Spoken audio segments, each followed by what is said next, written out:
Hey, what's up, YouTube? It is Tron here again for RCs Are For Me, and this is a quick video on the program box, the Trackstar Turbo program box for 80 amp or 120 amp Turbo ESC.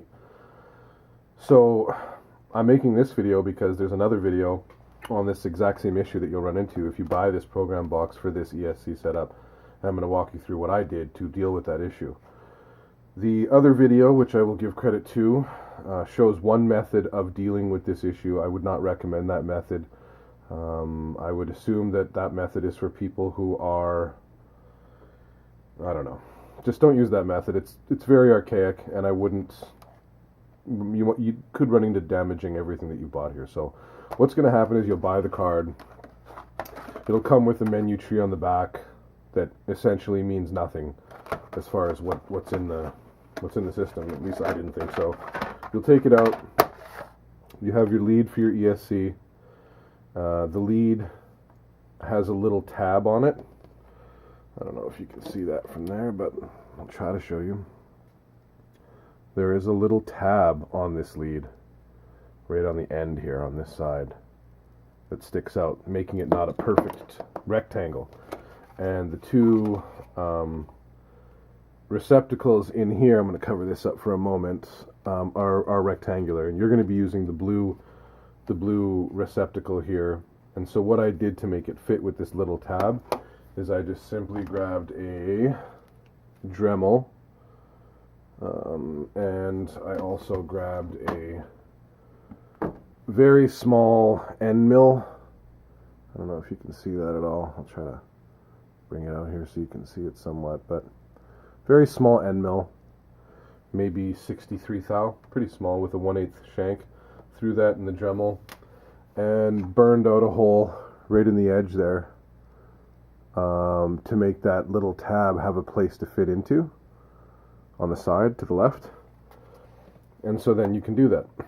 You can take this, plug it into there, line up your negative to your negative. I've got it hooked up to the motor, and now I'm going to give it power like that, and I'm just going to turn it on and press program box V2.1. Press any key.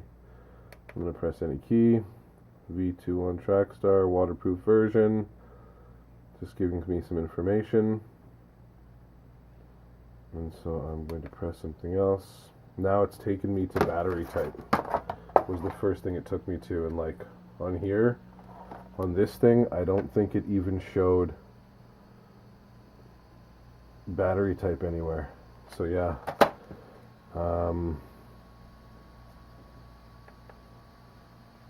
we can oh wow, okay, well, drag brake, I don't know if you guys can see this, but it's showing us drag brake, motor timing, acceleration low. I'm going to change that to medium. Forward limit 0%, reverse limit 10%, drive frequency, that does a bunch of interesting stuff. Deadband 2, that's always great. Reverse rotation is normal. Restore default, no. Battery type, I sure would like that to change, but it doesn't, so whatever.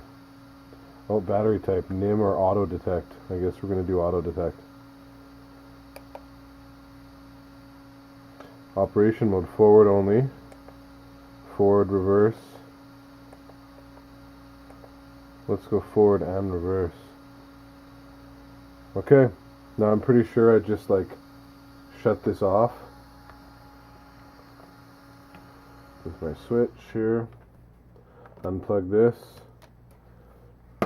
And now I'm pretty sure that when I put in my receiver, so this goes into the throttle section here. Sorry guys, bear with me.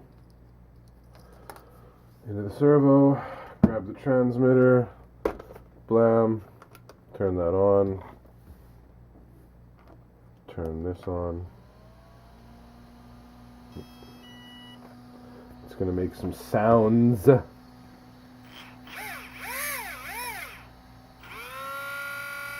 So reverse at a much lower percentage. forward at whatever percentage I'd like, starting at medium punch, which is perfect. It is programmed exactly how it's supposed to be. Done and done.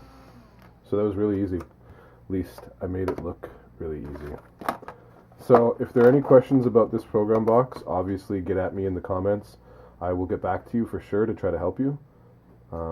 Because if you figure something out, tell somebody. Now, about the shares or the likes or the comments, I want you to do all the above. No one ever does. I realize that's the reality. But if you're bored and you're like, you know what, I'm actually going to like this video, and you're signed in, like it. Alright, thanks so much. I hope you enjoyed this video. I hope it helped. And that is another helpful video from RC's R for me.